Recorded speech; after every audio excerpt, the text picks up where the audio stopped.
Welcome to Lecture 4. Today we're going to talk about characterizing and classifying eukaryotes.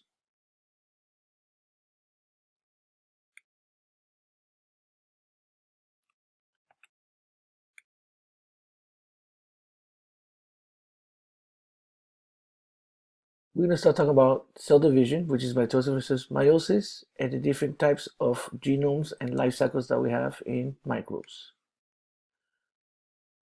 As far as eukaryotic microorganisms, we're going to look into what are protozoans, your fungi, algae, your water molds, slime molds, and we're also going to talk about what are the human pathogens. Eukaryotes are more complicated than prokaryotes, obviously because they do have, as you already know, a nucleus where the DNA is located, and they also have the different organelles. And as far as division is more complex because of these different types of cell division that we have in the eukaryotic organisms.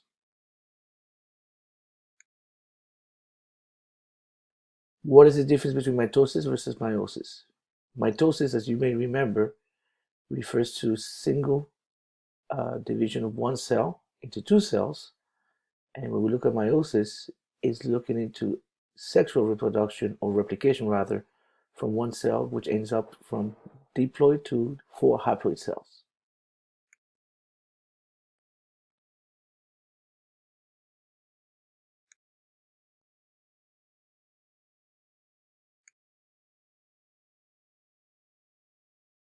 When we talk about reproduction of eukaryotes, we're talking about how the cell splits at the end, and the final phase is telophase, which is followed immediately by cytokinesis. It doesn't all occur the same way for the different types of eukaryotes. For instance, schizogony is when you have multiple mitosis from one single cell, meaning they have multiple nucleus, and all those multiple nucleus become merozoites, which eventually become all single cells. Carl Linnaeus was the first one that started classification of eukaryotes in the late 18th century. And back in those days, they just looked at the morphology, how things looked. Nowadays, it has evolved more into the DNA component, meaning molecular biology. Your protozoans are very diverse. They are unicellular, they don't have a cell wall, and they're motile, and they live mostly in fresh water. Motility means how they move. And some of them have cilias, flagellas, or pseudopods. Some of them live in pond water, but they just require moist environment. So we're looking at streams, also lakes and oceans. They are the most critical members of the planktons, and the planktons, they are the producers, meaning they actually carry photosynthesis. Fewer pathogens, however, the ones that are very aggressive pathogens. Very diverse again, when we talk about morphology. Some of them happen to be micronuclei, some of them happen to be micronuclei. The mitochondria is also very diverse, and most important, they all have contractile vacuoles, which is basically an organelle that helps them pump water out of the cell. How do they eat? Well, they happen to be chemoheterotroph. That means that they obtain nutrients from bacteria or decaying matter or even other protozoans. Few absorb nutrients from the surrounding water, and the dinoflagellum, means they have two flagellas, are your marine planktons, which are also very important in the actual trophic levels. They reproduce mostly asexually by binary fission or schizogony. However, some do reproduce sexually.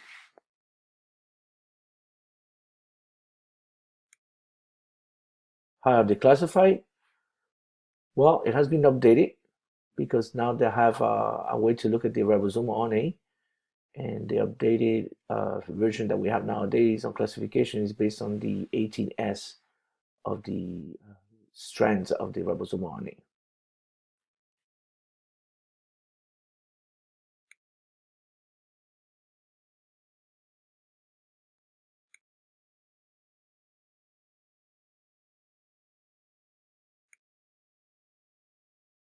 Here are some characteristics. Your Trigomonas, which have multiple flagellum. The Giardia, which also has multiple flagellums. Euglena only has one flagellum. And the Ischemia, which are the Leishmania, rather, are the ones that are your pathogenic protozoans.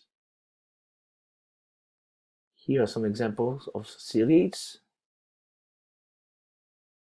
amoebas, and dinoflagellates.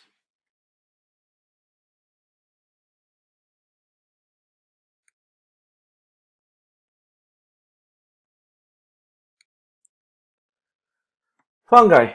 These are also chemoheterotrophs, and they actually do not have a chlorophyll, so that means they cannot do photosynthesis. So chlorophyll, as you know, is the actual pigment found in chloroplasts. They're more related to animals because they have the actual single-stranded RNA and ribosomal RNA rather closer to our animal kingdom. They are very significant as far as the environment. They're the decomposers. They also used very much in food. We know they can be used as antibiotics in research, and they're also known to be pathogenic.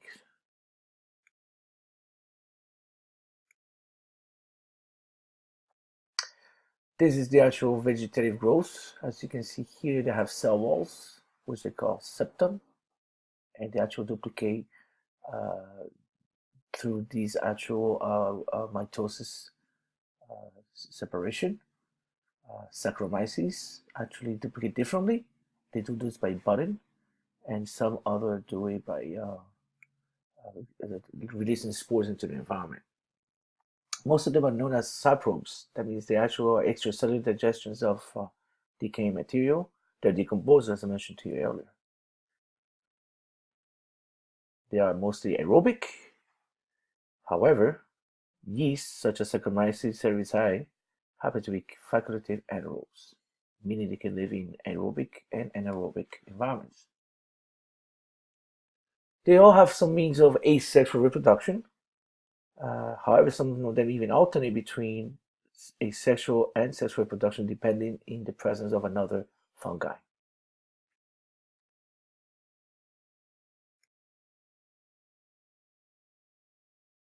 As I mentioned to you earlier, some of them reproduce by budding. That means they release buds.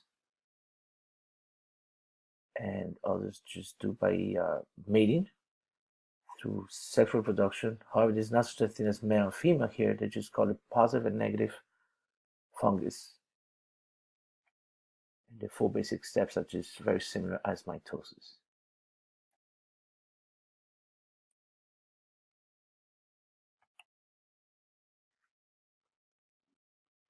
Now we're going to the parasitic helminths and vectors. These are your parasitic worms. You probably heard them, such as the tapeworms, your roundworms, flukes, etc. However, we also have other types of vectors, which are your arthropods. Your arthropods can be mechanical vectors versus biological vectors. Your disease vectors happen to be known as your arachnidians, which are your ticks and mites, and as the common bug that we talk about every day, such as they're called insecta, your fleas, lice, flies, mosquitoes, etc.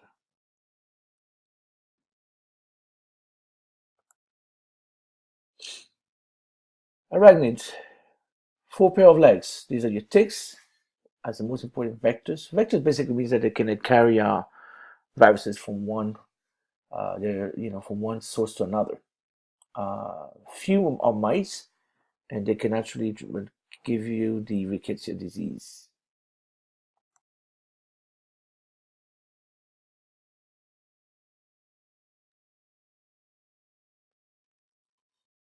And now we're going to start chapter 13, which is going to look into viruses, viruses, and prions.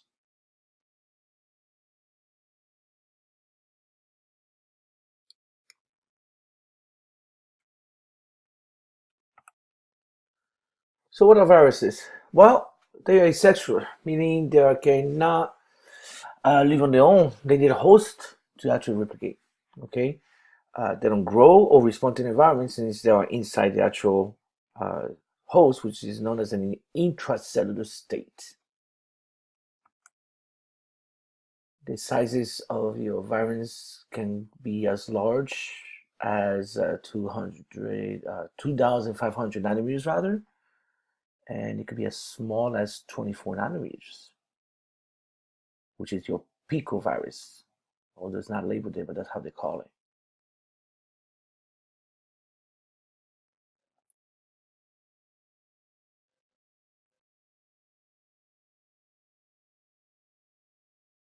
So what do we call a variant? A variant is before it goes into the actual host. Most of your viruses have a nuclear envelope. However, inside they have something known as a capsid, which is formed of globular proteins. This is the protective coat that it has before it goes into the host and releases the inside of its genetic component, which could be either RNA or DNA. Once it goes into the cell, your capsid is removed. Again, what is the genetic material of viruses? Some of them could be DNA, RNA. Some of them can even be double-stranded DNA versus single-stranded DNA, double-stranded RNA, or single-stranded RNA.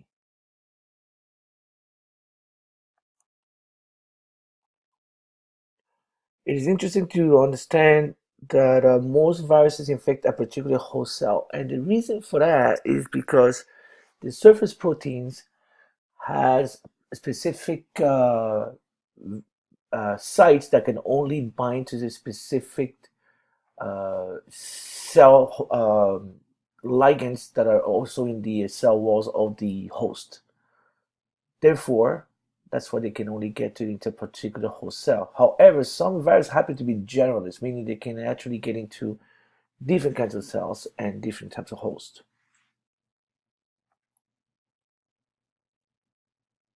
All organisms are susceptible to viral attacks. For example, bacteriophage attacks specifically bacteria. Your plant viruses also are infected by many types of viruses that infect the food crops. And we also have fungal viruses, which are not very easy to study, and because they also happen to appear in an to have no extracellular state, and that is due to the chitin wall in the fungus. These are some examples of plant, bacterial, and human hosts viral infections.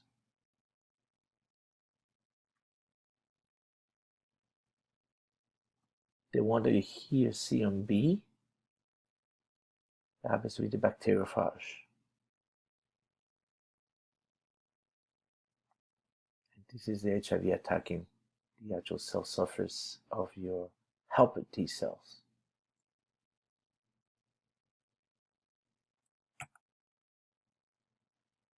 So what is the capsid morphology? Again, it looks very geometrical, and it's made up of different types of protein, glycoproteins, and those proteins happen to be called capsomeres. And the most important thing is the purpose of it is the attachment to the host cells.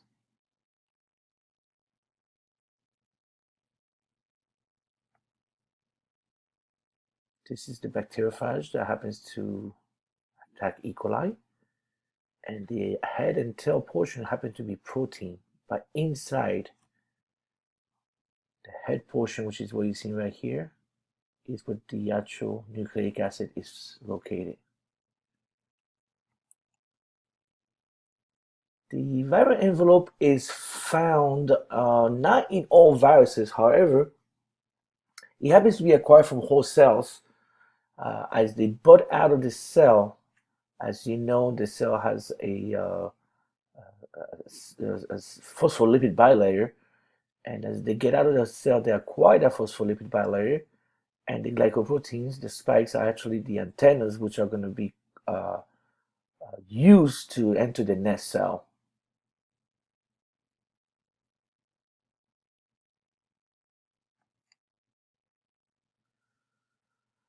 Well, this is kind of up in the air.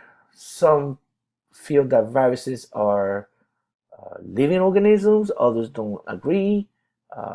my opinion, I don't think so. I believe that they're not because they do depend on a host in order to replicate and multiply their existence.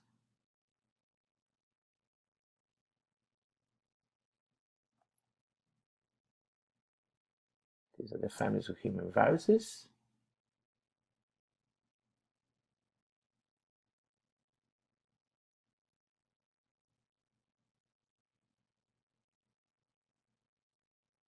These are your single-stranded positive RNA viruses. These are single-stranded negative RNA viruses. Positive versus negative RNA just refers how they actually duplicate in the cell in translation process.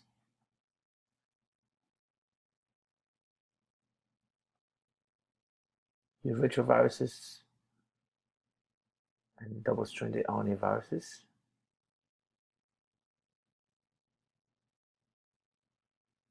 And now we discuss viral replication. It depends on the host organelles, and it also depends on the type of virus that is actually going to replicate.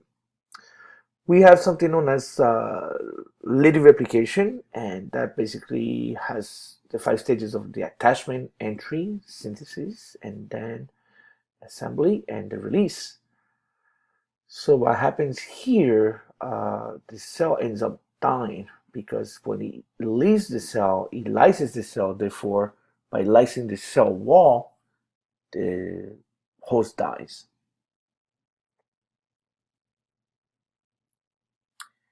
In the case of lysogeny, it's a little bit different. They do go into the cell, they replicate for a long period of time over and over, and then once they actually are induced to leave the cell for a specific reason, such as maybe UV presence, then they lyse the cell, and but before they do that, as they replicate inside the cell, as you can see in this picture, the genome is passed from one cell to the next one, to the next one, and to the next one, and it could be they're latent for a long period of time. That means they stay dormant.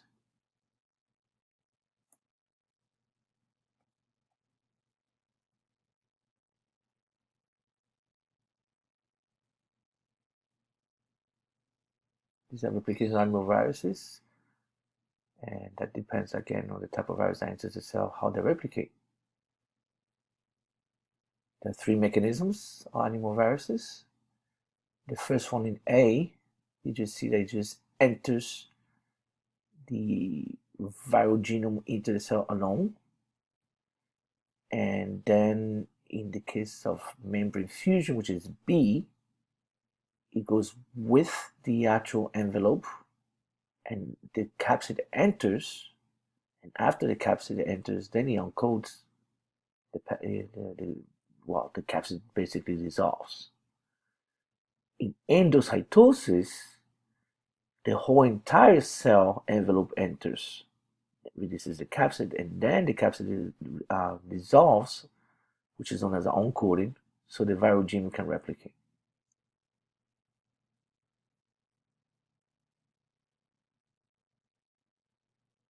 The replication depends if it's a DNA viruses versus RNA viruses. You must remember, however, how messenger RNA is synthesized through the transcription process, because the same way occurs with the virus replication. When you have the synthesis of DNA viruses, you have double-stranded DNA viruses.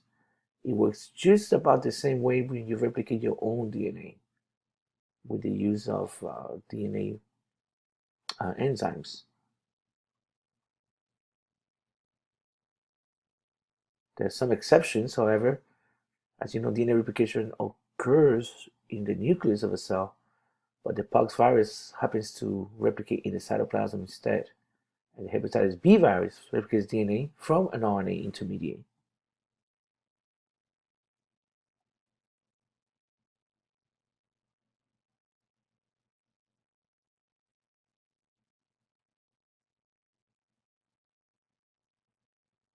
There's also other means of replication. Again, in the case of the parvovirus, it doesn't use the same mechanism because it happens to be a single-stranded DNA. So therefore, it becomes double-stranded DNA first and then replicates via DNA replication, and then it goes into transcription and translation. Remember, the substance of virus replication is transcription, which is followed by translation, which is the making of the protein, which is the need for the protein code for survival. Here are the different types of synthesis of proteins and genomes in animal RNA viruses. The first one that you see in A happens to be a single-stranded RNA, and then there's going to be a complementary negative single-stranded RNA form. So then the translation process will occur later after the assembly, once the copies of single-stranded positive RNA are made again. When it's a negative strand single-stranded RNA, it is basically the same thing. However, this time the complementary happens to be positive single-stranded RNA. And again, the purpose is to translate the viral proteins. And once that happens, then the virus can reassemble. Your double-stranded RNA happens to actually separate into the negative strand RNA and the positive single-strand RNA. They translate and then reassemble into a double-strand RNA, and the entire virus reassembles.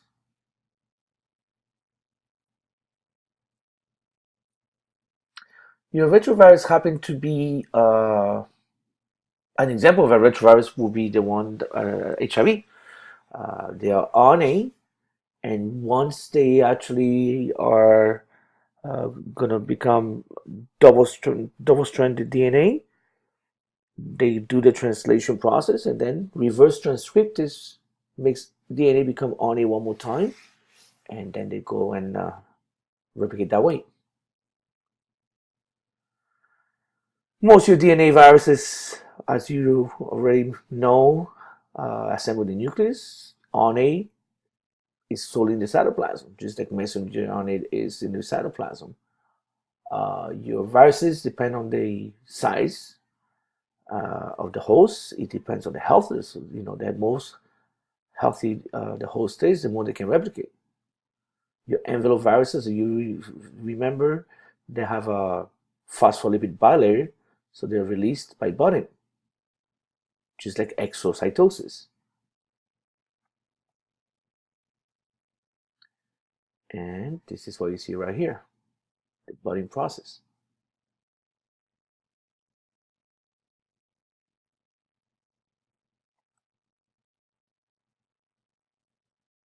This is how are the stages, it attaches, and then there's a downtime, and the downtime occurs because once you attach, the actual virus has to get let's call it acclimated to the cell wall, into the entry. Then once it enters, that's when it goes into the synthesis and assembly. It depends again on the type of virus, if it's RNA versus DNA, and then the releases of virions once the whole assembly is finished.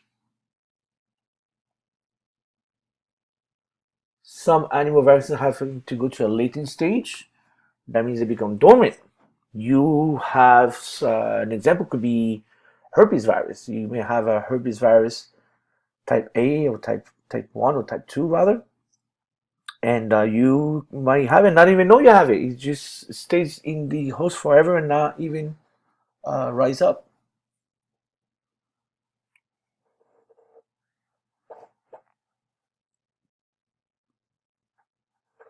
This is a comparison of bacteriophage and animal virus replication.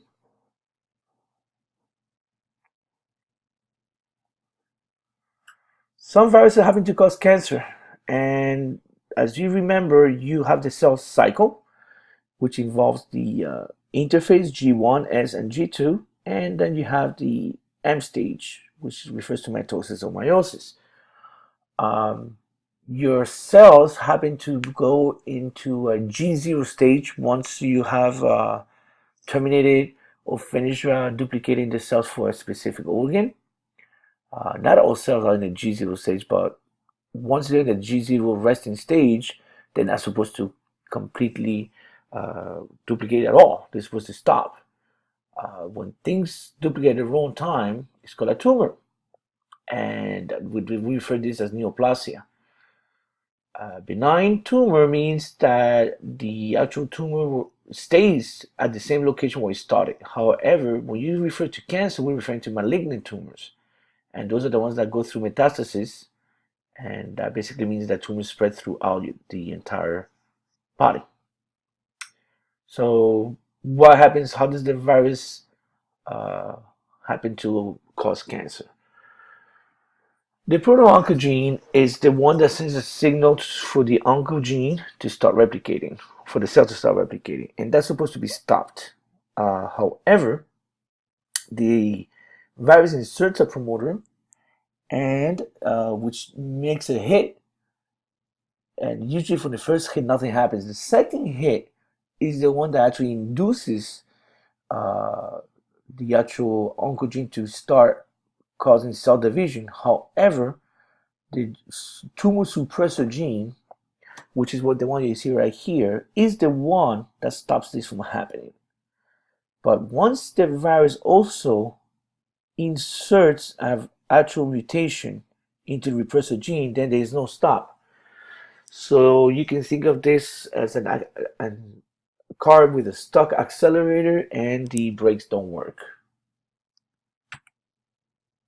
What are the environmental factors that contribute to this oncogene activation? Well, we know there are things such as carcinogens, right? Like UV light, radiation. Carcinogen is anything that can cause a mutation, and that mutation leads to cancer. And as you already learned, there are viruses that can do this, and those viruses happen to be 20 to 25% of your human cancers. Some examples are the Epstein-Barr virus, the human herpes virus, and the HPV virus.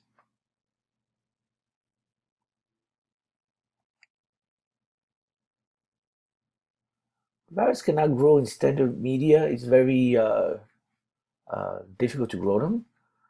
The best way to actually grow them happen to be in cell cultures. And the cell cultures are the one that you see here in this bottle right here.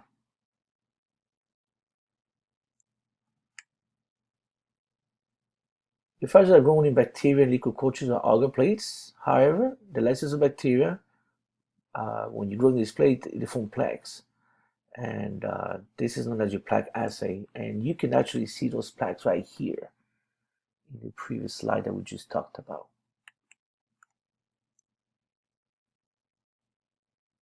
So, as I mentioned earlier, growing these viruses in laboratory animals is difficult and expensive, and then always the ethical concerns. And the best way to grow them happen to be in tissue cultures. We discussed this a little bit earlier. Are they alive? Well, you ever get my opinion on that?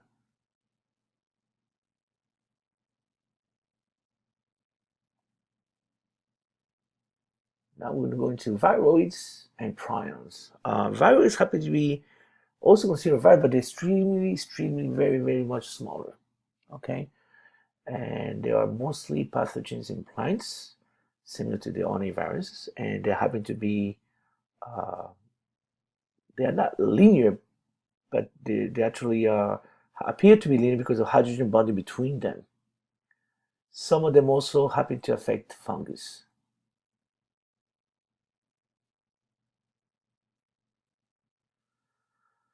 Prions are actually happen to be known as proteinic infectious agents, not even considered viruses.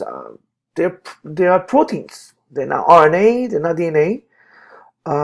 They cause beta sheets in the actual brain. These prion proteins happen to be beta sheets. You can see here, this is an actual protein, and they form spongiform encephalitis.